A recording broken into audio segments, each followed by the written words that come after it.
Lads, I'm going to tell you 5 of the most common bullshit limiting beliefs that hold you back, keep you being a people pleaser who's needy, insecure, seeking approval, socially anxious, and all that other dodgy stuff that stops you from being the most confident and attractive version of yourself. Let's go!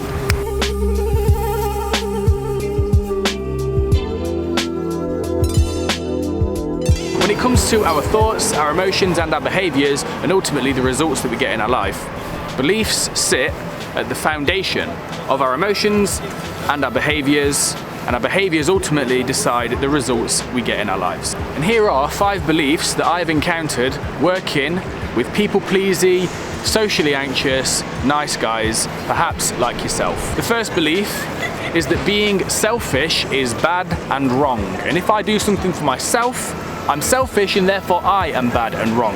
If a person fully internalizes that being selfish is wrong, and if they are selfish they're a bad person, what are they then likely to do? If they fully believe this, they are likely to go the other way, right? And become a full people pleaser, because they say that if being selfish is bad and wrong, then being the opposite must be good and right, right? But that's not how it works, unfortunately. When you become self-sacrificing in this way in order to be a good person, 1, you're not actually very altruistic, you're still acting with a selfish motivation, and 2, you're actually putting and perpetuating a worse version of yourself, because we can't pour from an empty glass. If you are miserable, you're not getting your needs met, are you really showing up as the best version of yourself for the people close to you? No, you aren't. The second core belief that I've encountered is the belief that if I meet everyone else's needs, then other people will meet my needs without me having to ask.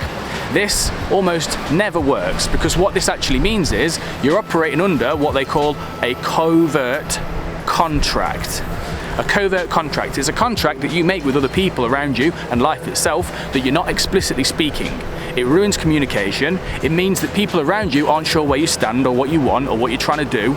It means you're operating in a fundamentally, unconsciously manipulative way under the surface to try and get your needs met. There's absolutely nothing wrong with meeting other people's needs, right? But if you're doing it with a covert reason behind it, that they should then meet your needs and there's like an expectation that you've not shared, then that will screw up your relationships big time. The third belief is that if I get everything right, life and my relationships will be free, smooth and easy. This sets a faulty expectation of reality.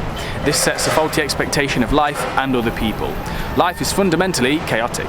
And instead of this one being a covert contract that a man makes with him and other people, this is more like a covert contract that the man makes with life itself. The fourth belief, if someone gets upset at me or around me, it's automatically my fault. When you take too much responsibility, it means that you forget your own frame of reference and just assume that you're in the wrong all the time, which is not true. And by the way, this doesn't mean that you can't take responsibility when you've done something that has upset somebody else, right? This doesn't mean that you can't take responsibility for your part in things, but the key point here is over-responsibility, right? Taking responsibility for your part in something does not mean taking over-responsibility.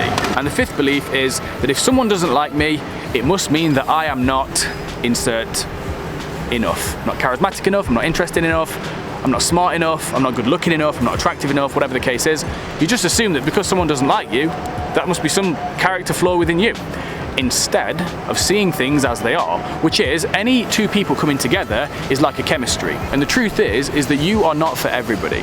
There's some people you're going to get along with, there's some people you aren't.